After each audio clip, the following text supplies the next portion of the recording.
Well, we're here today with the Bonner County Multi-Disciplinary Elder and Vulnerable Adult Abuse Team, and we're here to talk about scams. We did cover exploitation in our last video, but this time we want to talk about what you can do to protect yourself, or what you can do if you find yourself in the middle of a scam. I'm going to let them introduce themselves. I'm Dawn Rice from Panhandle State Bank. I'm Paul Graves from Elder Advocates. And I'm Darrell Wheeler, the Bonner County Sheriff. So what's the, tell me one of the latest scams that we've seen. Well, there's no new scam under the sun.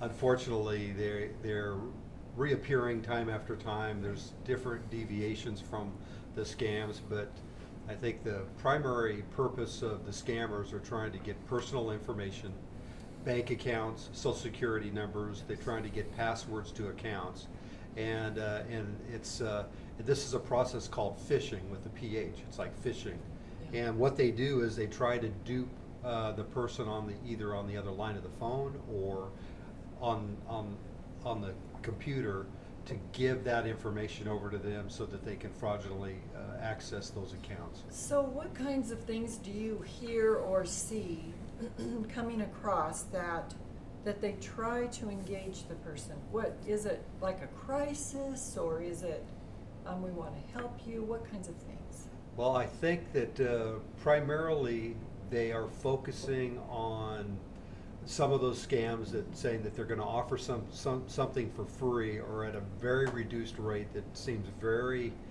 appealing to especially the elderly, and they're looking at getting something for nothing. And I guess the main point that we should be explaining is that if somebody's offering you something for free, then it's most likely not for free, and you need to really be cognizant of that, and your antennas need to be going up. If anyone tries to entice you into a very discounted product or service and try and put pressure on you that you've got to make a decision today, and this offer is only good today and it's the best thing that can ever happen, it really causes the person on the other line to say, well, hey, you know what, maybe it's only going to cost me $50 or $100 or $200 for a Caribbean cruise. This sounds pretty good. And what the person on the other side of the line or on the computer will try and get your credit card information and all of your passwords so that they can charge your card. And then there's no cruise. And then there's no cruise. Right. Or there's no $1 million prize at the end of the day. Right. And one of the biggest scams, I guess, in the mail is that you will get a letter saying that you've won a lottery or you've won a large sum of money, and I'm going to send you a check for, say, $1,000. I want you to cash that check for $1,000, and then I want you to send me the rest of it, and you keep $200 for your troubles. And then what happens is you send the $800 back, you keep the $200, and you think, wow, I just made $200. But then that check is a fraudulent check, and the money is deleted out of your account, and there's no way that you can go back to recoup that money, because normally those checks are issued in a foreign bank, and it goes beyond the reach of local law enforcement. So in terms of those checks like that coming through, tell us what you see. What do they look like? The checks look like normal checks. I mean, they make them good. They're either they use color copiers or they make the checks very, very real. And usually what we see is people in need. I mean, they're needy people. I won that. I really want to send that money.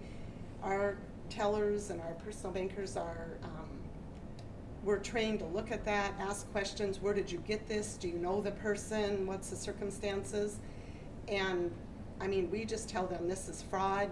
If you won anything, they will send you the money. You don't have to pay anything if you won something. Right. If you have to pay for something, it's not.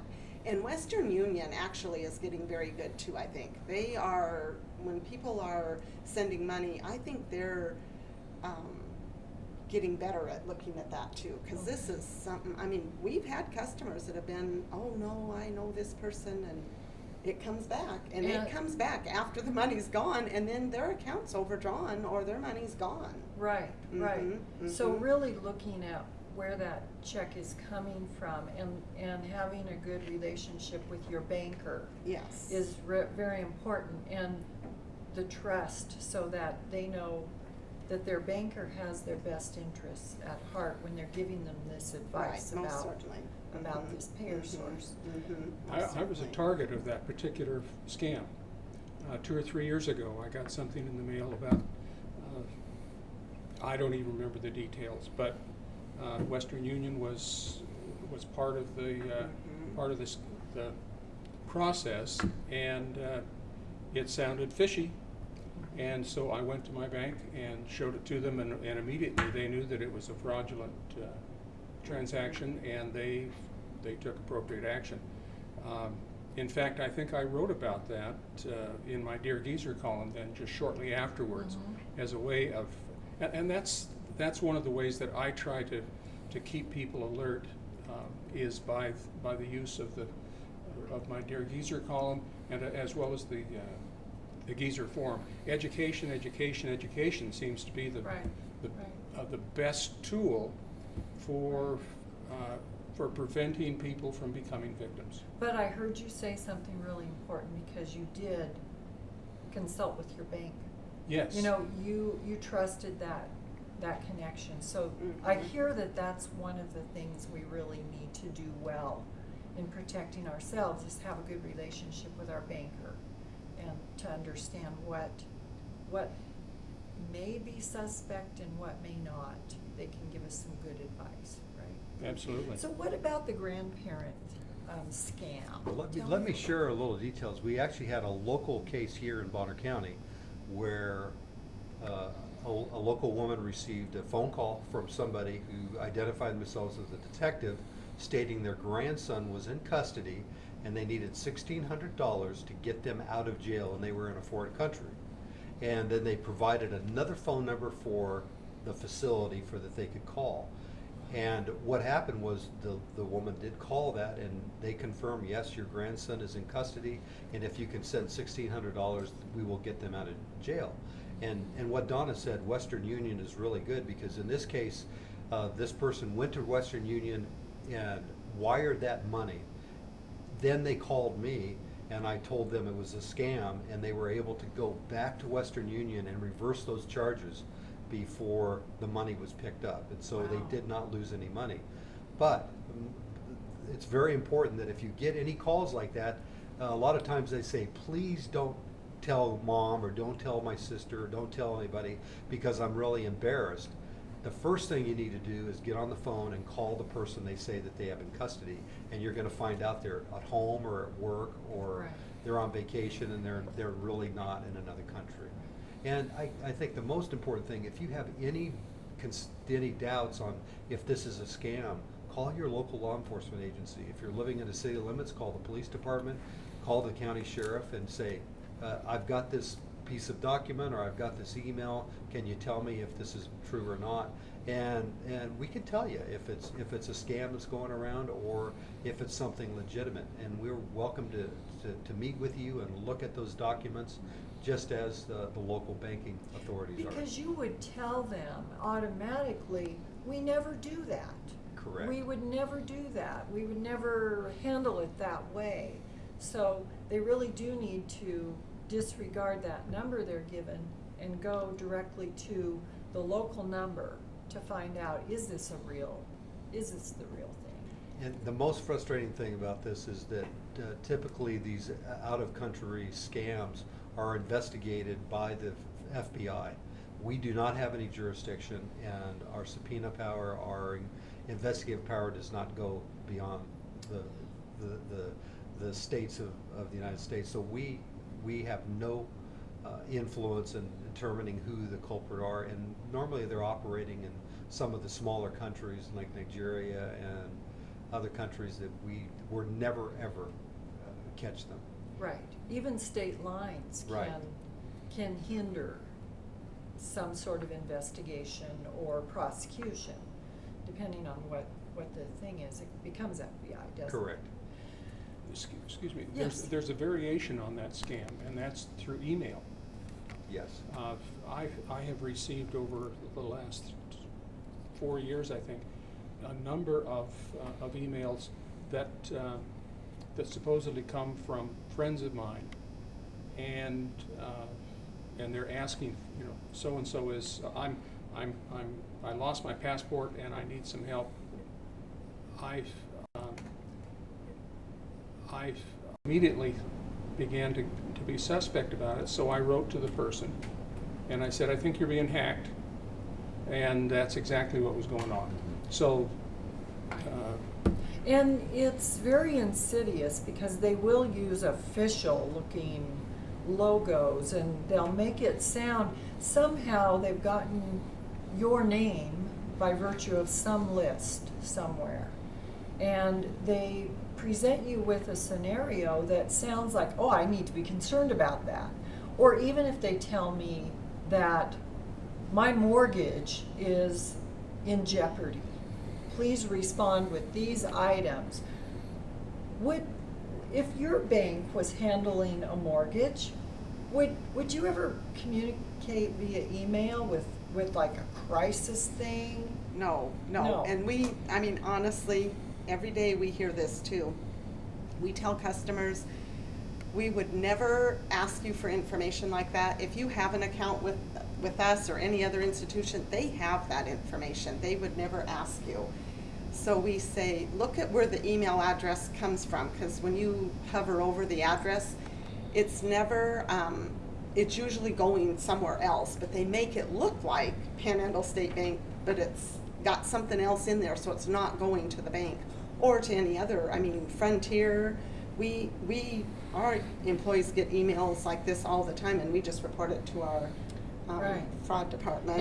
And the key piece is don't open the Right, email. right. If it looks, if it's a concerning email in terms of I think I need to respond to that, don't open it. Call Right. your bank or Right. call your lender Right. or call the police department. Don't open the email. I got one from the Attorney General's office one time. Sounds pretty, Yeah, you know, I can yeah. trust that, right? No, I didn't open it. No. In fact, I took it to our IT department and Mhm. she said, no, don't open it. Yeah, And then we also say, you know, if you get it like from Chase Bank wanting something from you, well, go out and go to Chase Bank themselves Yes. and contact them that way. Don't ever, you know, Respond to the email. that email Yeah. or open it or anything. wanted to lend a comment that a lot of the information that these scammers get will get them from Facebook accounts, because of the elderly do not put the security features on it. So a lot of times anybody can access it, so they can see where you live, they can see who your grandkids are, and that's how they get the names and some of that information. They may follow it and say, oh, my grandchild's going on a trip to Mexico, and then they key on that and they use that as an opportunity to scam somebody. They will access your banking account. If you're not shredding all of your receipts and all of your accounts, then they're going through your garbage and they're accessing those and getting all that information through the internet or through your garbage. So in terms of that, one of the things you can do to protect yourself is not to put your trash out at night and leave it out for the next morning to be picked up, especially if you haven't shredded things. Any type of documentation that has personal information on it shouldn't be put out that way. It should be put through a shredder. I have another question. A bit ago, Jennifer, you mentioned something about mailing lists. And so I wanted to ask you, Daryl, about is there anything that the ordinary person can do or an organization can do to tighten up the regulations that allow organizations to sell their mailing list to each other? Each organization is run independently by their policies and by their own rules that they've set up, and so there's nothing that prevent that. I really suggest that if you're part of an organization, that you have only one person in that organization sending out the mail, and only one person has control over that list, and you never give that list out to anyone else. And that's really the best way to protect. Yeah, and it's Okay. usually you have to kind of read through the fine print on almost every contract that you sign saying I'm opting out of being on a list that then they will send out to other providers, but it's hard to find. It's hard to find I mean, it can be in a cell phone contract, it can be in an insurance contract, it's pervasive. And it is in there, but you really, really have to search for it. My guess is that most organizations are very well intended in terms of wanting to share mailing lists so that more people get the information without realizing the kind of collateral damage that can cause. Right. I don't think that it's, that harm is intended. No. But harm does happen. So just to recap a little bit, watch your emails. Don't open them unless you know where they're coming from. Have a good relationship with your banker. If you get a call about a family member needing you to bail them out, be sure and connect with your local law enforcement. And Education. Education, even what we're doing here. Be in the know. Find out, either in printed form, on the web, ask your neighbors, check your newspaper, be proactive, and please shred your documents. And the FBI has a website, FBI.gov/scams safety/fraud. You can Google any of those frauds, and there are several organizations that have the most current scams, and please prepare. If something seems too good to be true, then it most likely is too good to be true. And I'm hoping at the end of this that we will have those links to those websites posted Yes. as well. Thanks.